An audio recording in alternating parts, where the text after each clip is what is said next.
एक बार महात्मा बुद्ध किसी गांव में प्रवचन दे रहे थे। वे अपनी बात को समाप्त करते हुए बोले, मानव के दुख का कारण है स्वयं को किसी से बांधना। जहाँ भी मोह होता है, बंधन होता है, वहाँ दुख स्वयं ही उत्पन्न हो जाता है। अतः अपने बंधनों को जानें और उनसे बाहर निकलने का प्रयास करें। इसके बाद उन्होंने सभी लोगों को आशीर्वाद दिया और फिर अपने मठ को लौट गए। अगले दिन उनसे एक व्यक्ति मिलने आया। वह बुद्ध को दंडवत करता हुआ बोला, बुद्ध, मैंने कल आपका उपदेश सुना। आपकी बातें मेरे हृदय में उतर गई हैं। मैंने अपने बंधनों को तोड़ दिया है, सारी मोह माया का त्याग कर दिया है। अब मैं आपकी शरण में आया हूँ। उस व्यक्ति की बातें सुनकर बुद्ध मुस्कुराए और धीरे से बोले, मुझे विस्तार से बताओ, बस तुमने कौन कौन से बंधन तोड़े और किसका मोह त्याग दिया है। वह व्यक्ति बोला, मेरे घर में बूढ़े माता पिता और पत्नी हैं। मेरा एक छोटा बच्चा भी है। मेरी पत्नी बहुत बीमार रहती है। उसके कष्ट को देखकर मैं अक्सर सोचता रहता था कि वह मर जाए तो उसके कष्ट दूर हो जाए। उसकी वजह से मैं बहुत दुखी रहता हूँ। लेकिन कल जब मैंने आपका उपदेश सुना तो मेरी समझ में आ गया कि मेरे परिवार से मेरा बंधन ही मेरे दुख का कारण है। अगर मैं इसके चक्कर में पड़ा रहूँगा तो कभी सत्य को नहीं जान सकूँगा। इसलिए मैं अपने घर को त्याग कर आपके पास आया हूँ। बुद्ध ने पूछा, क्या तुम सचमुच सभी बंधनों से मुक्त हो गए हो? देख लो, कहीं कोई बंधन तुम्हारे पीछे रह तो नहीं गया। वह व्यक्ति बोला, नहीं बुद्ध, मैं अपने जीवन की सारी चीज़ों को पीछे छोड़ आया हूँ और अब आगे बढ़ना चाहता हूँ। बुद्ध ने कहा, अगर ऐसी बात है तो फिर ठीक है, तुम ही आश्रम में रुको। कल मैं तुम्हें बताऊँगा कि तुम्हें क्या करना है। बुद्ध ने अपने एक शिष्य की ओर इशारा किया। शिष्य ने उसे मठ के अतिथि कक्ष में पहुंचा दिया। वह व्यक्ति उत्सुकता पूर्वक आश्रम की गतिविधियां देख रहा था। उन्हें देखकर वह प्रसन्न हुआ और अपने सौभाग्य पर इतराता रहा। अगले दिन बुद्ध ने उस व्यक्ति को एक कार्य सौंपते हुए कहा, तुम्हें की दिशा में जाना है। वहाँ पर तुम्हें एक गाँव मिलेगा। गाँव के बाहरी एक साधिका का घर है।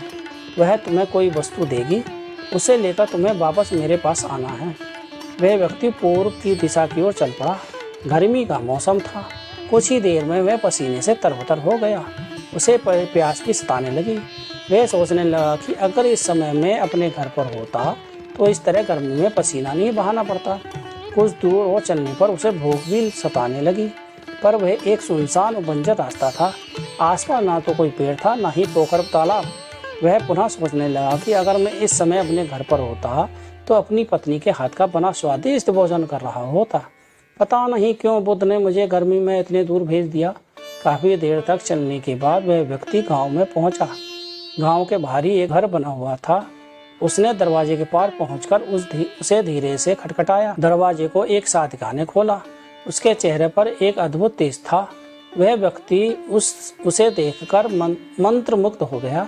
साधिका ने उसे अभिवादन करते हुए कहा, मैं जानती हूँ कि आपको बुद्ध ने भेजा है, आप अंदर आ जाएं। वह व्यक्ति घर के अंदर चला गया।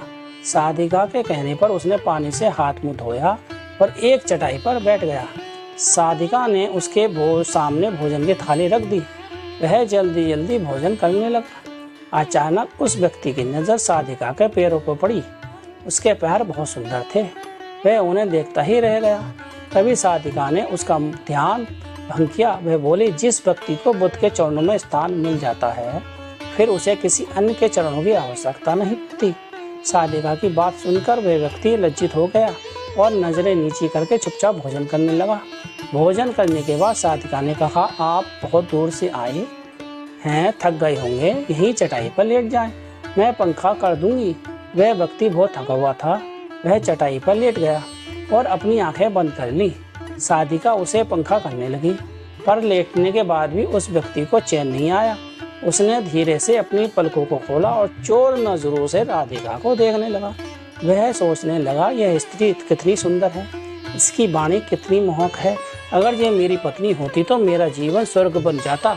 साधिका इसके मन की बात समझ गई। वह बोली, शरीर में कुछ नहीं रखा, यह केवल मांस, मज्जा और अस्थियों का जोड़ है। जो व्यक्ति इसके आकर्षण से मुक्त हो जाता है वह सत्य को प्राप्त कर पाता है। यह सुनकर वे व्यक्ति घबरा गया। वह चटाई से उठकर बैठा और बोला, अब मुझे बुद्ध के पास जाना चाहिए। कृपया आप मुझे वह सामान दे दें जिसके लिए बुद्ध ने कहा था। साधिका ने मुस्कुराकर जवाब दिया, बुद्ध ने आपको जिस कार्य के लिए भेजा था वह पूर्ण हो चुका है। साधिका की यह बात उस व्यक्ति को समझ में नहीं आई। वह दरवाजे की ओर बढ़ गया। दरवाजे के पास पहुंचकर वह एक क्षण के लिए रुका और पलटकर बोला कि आप अंतर्यामी हैं, आपने मेरे मन की बात कैसे समझ ली? वह स्त्री मुस्कुराते हुए बोली, बुद्ध की कृपा से मैं मोह माया से ऊपर उठ चुकी हूँ, इसलिए भावनाओं से निर्लिप्त हूँ और किसी के चेहरे को देखकर उसके मन में उठने वाले विचारों को समझ लेती हूँ। उसकी बातें सुनकर वह व्यक्ति एक बार पुनः लज्जित हुआ और सोचने लगा कि जिस स्त्री ने सच्चे मन से मेरा सत्कार किया, मैं उसके बारे में क्या क्या सोचता रहा। उसके बाद वह बुद्ध के आश्रम की ओर लौट पड़ा। मठ में पहुंचकर वह व्यक्ति बुद्ध के चरणों में गिर पड़ा और बोला, बुद्ध मुझे क्षमा कर दें, मैं बड़ा पापी हूँ।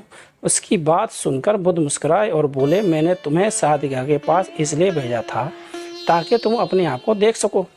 अब मुझे बताओ, क्या तुम सचमुच मोह और बंधनों को देख चुके हो? वह व्यक्ति कुछ नहीं बोला। वह नजरें नीचे करके चुपचाप खड़ा रहा।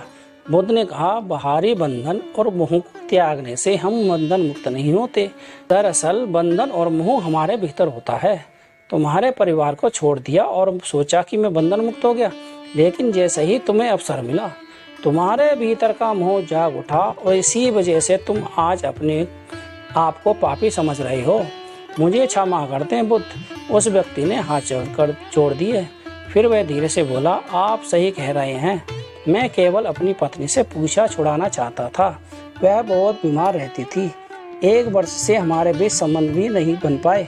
मैं कुछ ज़्यादा कमाता भी नहीं हूँ, इसलिए मैं अपने परिवार के दायित्वों का निर्वहन भी ठीक से नहीं कर पा रहा हूँ। शायद इसलिए मैं अपने परिवार से पीछे छुड़ाना चाहता था, पर अब मैं समझ गया हूँ, मेरा परिवार ही मेरा सत्य है। उसके दायित्वों का निर्वहन ही असली कर्म है। बुद्ध बोले, मैं जो कुछ भी कहता हूँ वह अपने अनुभव के आधार पर कहता हूँ। लोग मेरी बातों को सुनते तो हैं, पर वे अपने स्वार्थ के अनुसार ही उसका अर्थ ग्रहण करते हैं। इसलिए मोह, माया, कामना, इच्छा, वासना, क्रोध को लोग बाहर की ओर खोजते हैं, जबकि ये हमारे भीतर ही है। हम दूसरों को देखकर तरह तरह की कामना करने लगते हैं। कामना से इच्छा जन्म लेती है, इच्छा से वासना पैदा होती है और वासना की पूर्ति न होने पर क्रोध उत्पन्न होता है। ये सब एक दूसरे जुड़े हुए हैं। क्रोध के लिए हम सदैव दूसरे को जिम्मेदार ठहराते हैं, जबकि क्रोध का स्रोत हमारे भीतर है। तुम चाहोगे तो क्रोध आएगा, तुम चाहोगे तो क्रोध नहीं आएगा। इसी तरह बंधन बाहर नहीं होते, हमारे मन में होते हैं। हम मन से ही किसी से बंध जाते हैं और मन के कारण ही हम दुख पाते हैं। लेकिन जो व्यक्ति इन बातों की गहराई तक पहुंच जाता है वह दुखों से हमेशा हमेशा के लिए मुक्त हो जाता है। यह कहानी आपको कैसी लगी और आपको इस कहानी से क्या क्या सीखने को मिला, ये हमें नीचे दिए गए कमेंट बॉक्स में करके ज़रूर बताएं।